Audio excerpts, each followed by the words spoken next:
시간 다 함께 사도신경을 고백함으로 5월 16일 새벽 예배를 하나님께 올려드리도록 하겠습니다.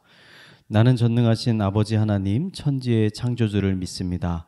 나는 그의 유일하신 아들 우리 주 예수 그리스도를 믿습니다. 그는 성령으로 잉태되어 동정녀 마리아에게서 나시고 본디오 빌라드에게 고난을 받아 십자가에 못 박혀 죽으시고 장사된 지 사흘 만에 죽은 자 가운데서 다시 살아나셨으며 하늘에 오르시어 전능하신 아버지 하나님 우편에 앉아 계시다가 거기로부터 살아있는 자와 죽은 자를 심판하러 오십니다. 나는 성령을 믿으며 거룩한 공교회와 성도의 교제와 죄를 용서받는 것과 몸의 부활과 영생을 믿습니다. 아멘. 이 아침에 우리가 함께 나눌 말씀은 사무엘상 5장 1절에서 12절까지 말씀입니다. 우리 함께 읽도록 하겠습니다. 블레셋 사람들이 하나님의 궤를 빼앗아 가지고 에벤에셀에서부터 아스돗에 이르니라. 블레셋 사람들이 하나님의 궤를 가지고 다곤의 신전에 들어가서 다곤 곁에 두었더니 아스돗 사람들이 이튿날 일찍 일어나 본즉 다곤이 여호와의 궤 앞에 엎드려져 그 얼굴이 땅에 닿았는지라. 그들이 다곤을 일으켜 다시 그 자리에 세웠더니 그 이튿날 아침에 그들이 일찍 일어나 본즉 다곤이 여호와의 궤 앞에 또다시 엎드려져 얼굴이 땅에 닿았고 그 머리와 두 손목은 끊어져 문지방에 있고 다곤의 몸뚱이만 남았더라. 그러므로 다곤의 제사장이나 다곤의 신전에 들어가는 자는 오늘날까지 아스돗에 있는 다곤의 문지방을 밟지 아니하더라.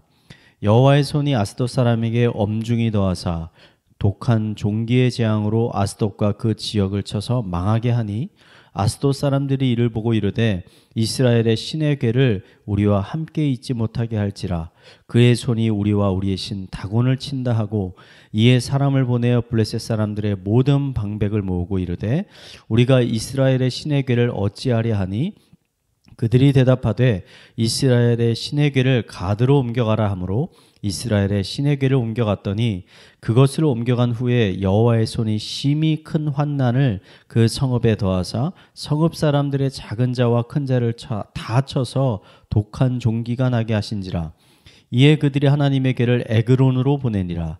하나님의 궤가 에그론에 이른즉 에그론 사람이 부르짖어 이르되 그들이 이스라엘의 신의 궤를 우리에게로 가져다가 우리와 우리 백성을 죽이려 한다 하고 이에 사람을 보내어 블레셋 모든 방백을 모으고 이르되 이스라엘의 신의 궤를 보내어 그 있던 곳으로 돌아가게 하고 우리와 우리 백성이 죽임당함을 면하게 하자 하니 이는 온 성읍이 사망의 환난을 당함이라. 거기서 하나님의 손이 엄중하심으로 죽지 아니한 사람들은 독한 종기로 치심을 당해 성읍의 부르짖음이 하늘에 사무쳤더라. 아멘. 블레셋과의 전쟁에서 승리하기 위해서 하나님의 언약궤를 메고 전쟁에 나왔던 이스라엘은 예상 밖으로 큰 패배를 당하고 말았습니다. 이때 언약궤를 가지고 왔던 엘리 제사장의 두 악한 아들 홈니와 비느하스는 비참하게 죽음을 맞이하게 되었습니다. 이 소식을 들은 엘리 제사장도 너무 놀라서 넘어지면서 목이 부러져 죽고 말았습니다.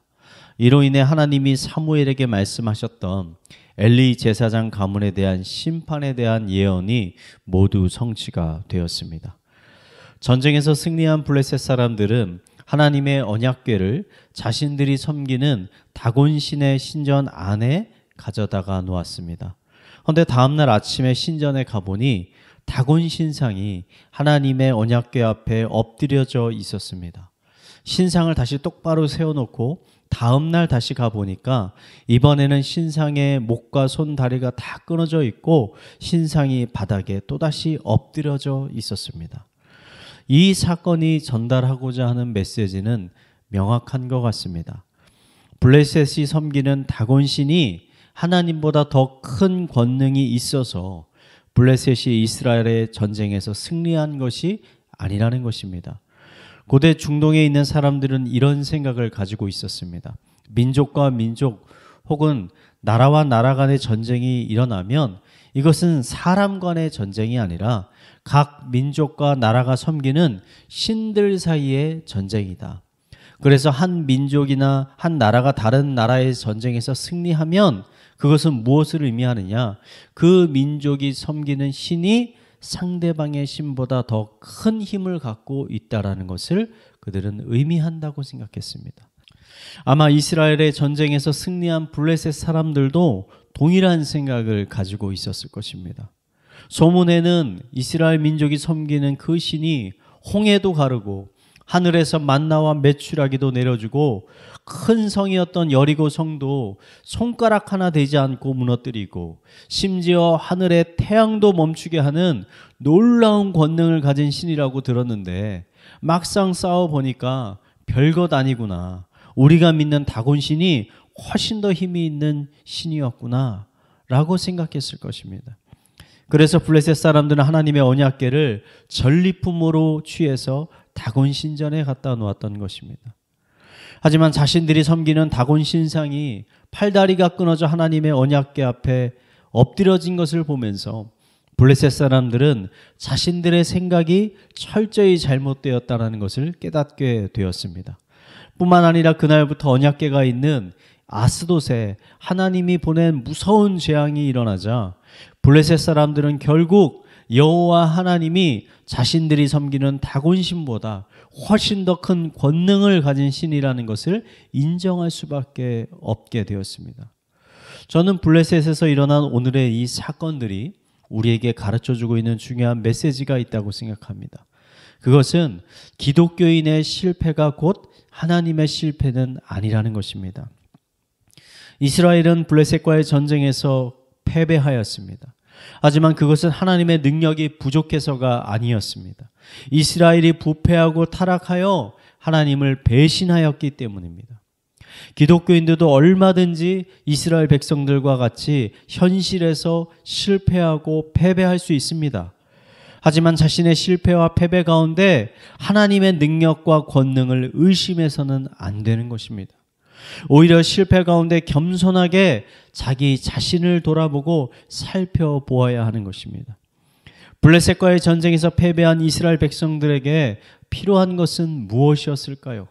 어떻게 해야 다시 블레셋과의 전투에서 승리할 수 있는 것일까요? 하나님 대신 다른 신을 섬겨야 할까요? 아닙니다. 이스라엘에게 필요한 것은 진심으로 회개하고 다시 하나님께 돌아오는 것이었습니다. 선지자 사무엘은 전쟁에서 패배하여 낙심하고 있는 백성들을 향해 이제부터라도 정신을 차리고 섬기는 우상들을 다 버리고 하나님께 돌아오면 하나님께서 분명 그들을 승리케 하실 것이라고 말하였습니다. 백성들은 사무엘의 말에 순종하여 미스바에 모여 깊이 회개하고 합심으로 기도하였습니다. 그러자 하나님께서는 놀라운 이적을 통해서 블레셋 군대를 어지럽게 만드셨고 이스라엘은 결국 큰 승리를 얻게 되었습니다. 여러분, 우리가 믿는 하나님은 전능하신 하나님이십니다. 우리에게 필요한 것은 그 전능하신 하나님 앞에 정결하고 거룩한 삶을 살기를 힘쓰는 것입니다. 우리가 하나님 앞에 거룩한 삶을 살려고 노력할 때 그 전능하신 하나님이 우리와 함께 하실 것입니다. 하나님께서 놀라운 권능의 손으로 우리를 붙잡아 주시고 또 우리의 삶을 인도하여 주실 것입니다. 오늘 하루도 하나님이 주시는 놀라운 은혜 가운데, 하나님의 능력 가운데, 하나님의 은혜 가운데 승리하는 삶을 사는 성도님들이 되시기를 마지막으로 축원을 드리겠습니다. 우리 말씀을 묵상하며 잠시 기도하도록 하겠습니다. 하나님만이 참신이요 만왕의 왕이심을 고백합니다. 오직 하나님만을 예배하게 하여 주시고 하나님 주시는 능력을 통해 살아계신 하나님을 더욱 깊이 경험하게 하여 주시고 나의 삶을 통해 하나님의 영광이 드러나게 하여 주시옵소서. 우리 이런 기도 제목을 가지고 함께 기도하도록 하겠습니다. 기도하시겠습니다. 하나님 아버지, 하나님만이 참신이요 만왕의 왕이요 모든 신 중에 유일하신 하나님이심을 고백하며 나아갑니다. 오직 그 하나님 한 분만을 찬양하게 하시고 예배하게 하시고 그 말씀에 귀를 기울이게 하여 주시옵소서. 하나님은 살아계신 하나님이십니다. 그 하나님이 주시는 능력을 통해서 정말 하나님께서 여전히 살아계시고 나의 삶 가운데 함께 하신다라는 것을 우리가 체험할 수 있게 하여 주시옵소서. 나의 삶을 통해서 나의 능력이 드러나는 것이 아니라 하나님의 권능과 하나님의 능력, 하나님의 자비하심, 하나님의 축복, 하나님의 은총이 드러나는 삶을 증거하는 삶을 살아갈 수 있도록 주님이 인도하여 주시옵소서. 우리 이어서 교회를 위해서 계속 기도하도록 하겠습니다. 의왕 우리 교회가 영혼을 살리는 공동체가 되게 하여 주시옵소서. 성도들이 복음으로 충만하게 되어서 예수님의 그 사랑의 넓이와 높이와 길이를 우리가 더 충분히 알아가서 하나님이 주시는 그 마음으로 우리가 주변에 있는 이웃들에게 복음을 전할 수 있게 하여 주시옵소서. 교회 내에 진행되고 있는 전도훈련, 양육훈련을 통해서 아버지 우리가 영적으로 더욱더 성장하게 하여 주시고 또 우리가 성장한 삶을 통해서 더 많은 사람들을 잘 섬길 수 있도록 주님 인도하여 주시옵소서. 우리 교회를 위해서 함께 기도하도록 하겠습니다. 기도하시겠습니다. 하나님 아버지, 우리 의왕 우리 교회 가운데 복음의 능력, 복음의 은혜가 충만하게 부어질 수 있도록 인도하여 주시옵소서. 하나님을 알아가게 하여 주시옵소서. 복음을 더 깊이 이해하고 체험하게 하여 주시옵소서. 그래야 우리 심령 가운데 예수 그리스도의 그 복음의 사랑과 능력이 충만하게 가득 차서 흘러 넘치게 하여 주시옵소서. 우리의 삶을 통해서, 우리의 입술을 통해서 복음이 흘러가게 하여 주시고 우리가 복음의 통로가 되게 하여 주시고 구원의 통로가 되게 하여 주셔서 우리 주변에 있는 사람들이 우리를 통해서 살아계신 하나님을 아버지 경험하는 은혜들이 있을 수 있도록 주님 인도하여 주시옵소서. 교회의 전도훈련과 양육훈련을 통해서 우리가 정말 영적으로 성장할 수 있도록 하여 주시옵소서. 언제까지나 어린아이로 있는 것이 아니라 장성하여져서 이제는 주변에 있는 아버지 아직 어린 나약한 자들, 아버지 연약한 자들을 돕는 자로 우리가 성장해 갈 수 있도록 주님께서 인도하여 주시옵소서. 우리 마지막으로 가정과 또 나라와 개인의 기도 제목을 가지고 기도하도록 하겠습니다.